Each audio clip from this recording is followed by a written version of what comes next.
So, umakyat si gold and silver.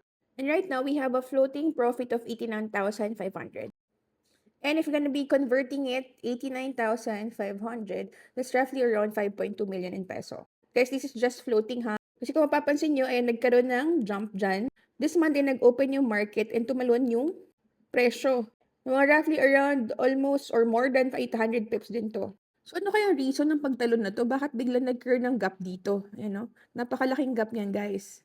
So, ngayon, pag-uusapan natin, ano yung mga reason behind this gap? At bakit importante na updated tayo sa mga nangyaring news recently?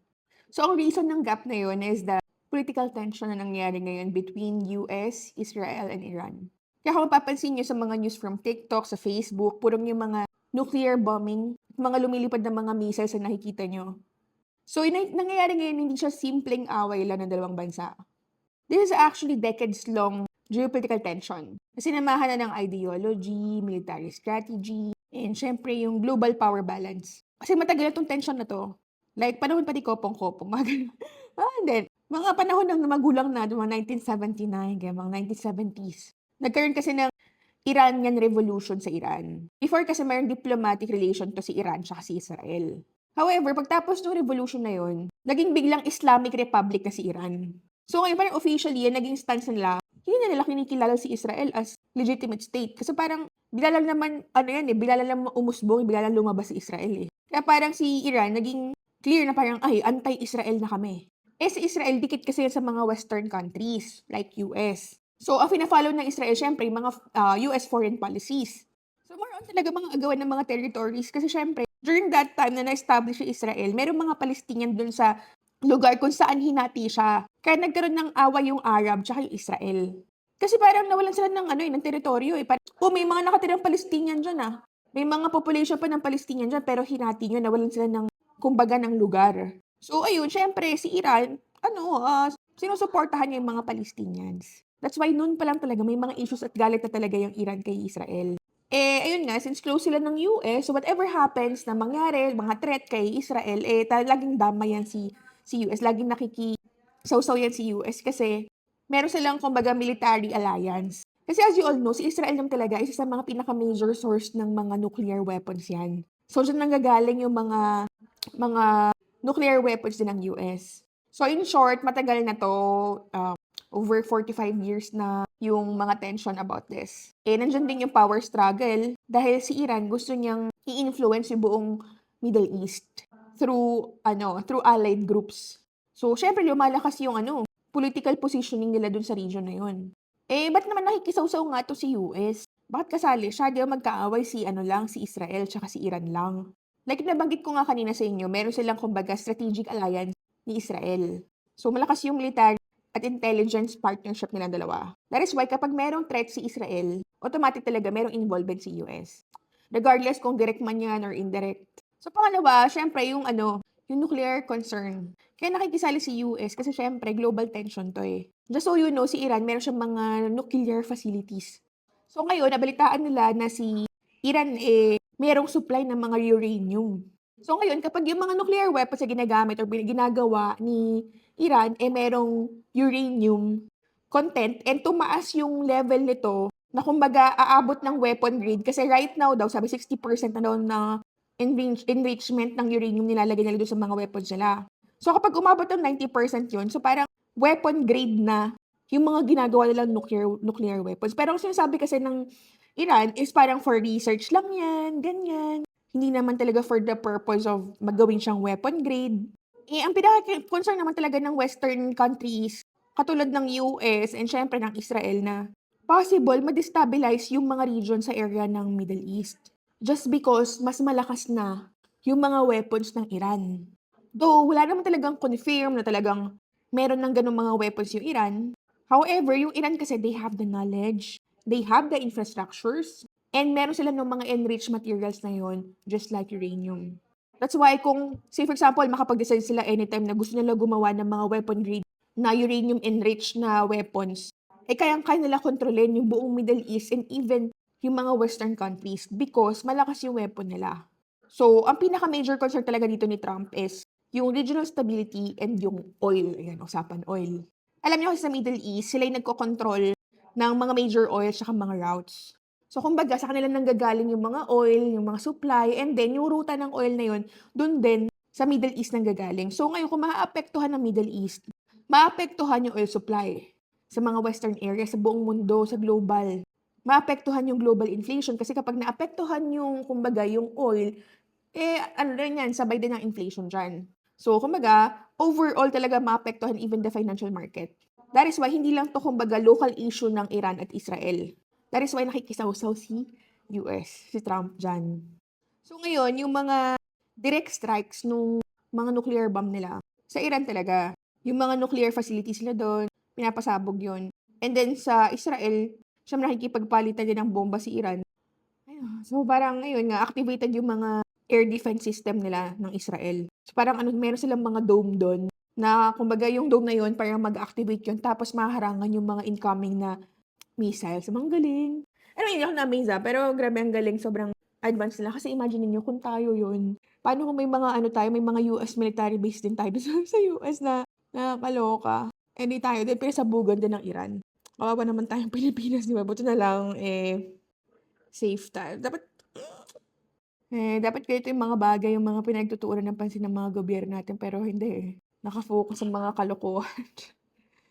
Nakakalungkot. But anyway, ayun guys. So, sa mga OFW, sa mga Pilipino na nandyan ngayon sa Middle East, sa Israel, please stay safe. Stay aware sa mga official updates from your local authorities. Avoid yung mga areas na considered as sensitive tsaka mga high risk. You have to be more cautious, be more mindful. I know maraming mga naka-FOMO na parang nagkakaroon sa fear of missing out. Parang, ala, hindi ako nakasabay sa gold ngayon. Umakyat na, nag-rally up to si gold.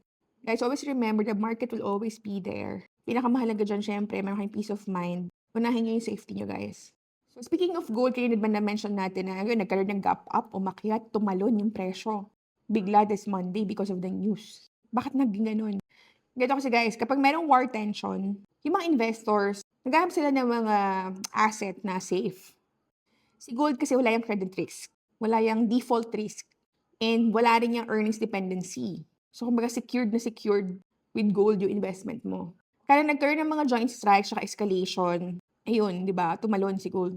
And syempre, susunod na rin dyan yung mga ibang metals katulad ng silver and platinum. So, ano masusunod na mangyayari niyan? So, possible scenario dyan is, magkakaroon ng escalation, tataas ang oil, presyo ng crudo. Si gold, aakyat pa yan, pataas. So, kung nagsiswing trade ka, nagpo-position trade ka, keep mo lang yung buy mo. So, kapag medyo may nila-control na yung tension right now, yan, si gold na magko-consolidate, magka-sideways na yan, and yung market will stabilize. Pero as of now, parang malabo pa, grabe pa yung tension na nangyayari ngayon. And recently, meron ako ng mga nababasa na nasunog daw sila. Ito, always remember, kapag ang market is trending up, wag po kayong magsisell. Kung magsisell man kayo, wag niyo siyang iwan overnight. Like, kung magko-contrarian trade ka or magka-counter trend ka, papasok ka sa mga sell, sa mga possible na retracement tsaka pullbacks, wag mo na lang iwan yung sell na yon.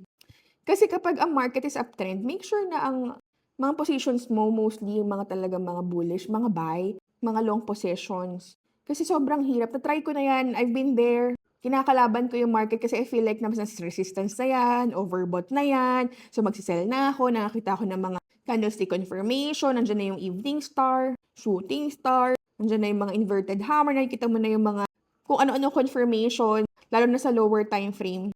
Nalilinlang lang kayo dyan. Makikita nyo lang ang confirmation ng reversal sa mga higher time frames. Wag na wag po kayong magsisell during uptrend market, lalo na ngayon, bullish na bullish. Nakikita nyo naman po sa higher time frame, sa daily time frame, na ang lakas-lakas po ng mga buyers. So, wag nyo siyang kalalabanin. Kasi kapag may mga ganito na mga unexpected news na papasok, talagang paakyat talaga yung mangyayari dyan. So, kung mapapansin nyo, ito yung setup natin na pinapakita ko sa inyo since last week pa. And tagal niya bago nag-materialize din talaga or nag-play out. Kasi, nag-consolidate muna siya dito sa area na to. Kung mapapansin mo, ayan, this is consolidation area. Dito tayo nag-entry. Ayan o. Nag-entry tayo dito.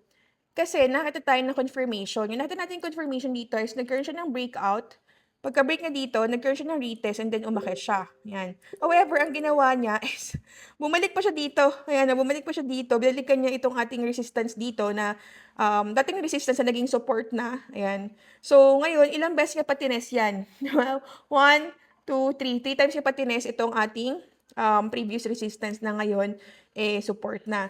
And then ngayon kung ikaw medyo kabado ka, uneasy ka sa setup mo, hindi ka nagtitiwala diyan sa strategy mo, ang mangyayari sa'yo iko-close mo na nag-drawdown ka dito kasi parang kakabahan ka na parang, "Hala, ano na tayo magkakaroon ata ng reversal diyan," ganyan, 'di ba? So, medyo dito sa part na 'to, medyo kakabahan ka pa kasi nagdo-drawdown ka pa. Pero if you will just keep your setup, you will trust your strategy, then most likely talaga makikita mo na nagkakaroon ng resulta. And as you can see right now, itong setup natin na 'to, nakita natin umakyat na talaga, 'di ba? So, fina-follow niya pa rin talaga kahit na fundamentally, yes, strong si gold, but technically speaking, napakaganda pa rin kasi sinusunod pa rin talaga niya yung ating technical analysis, 'di ba?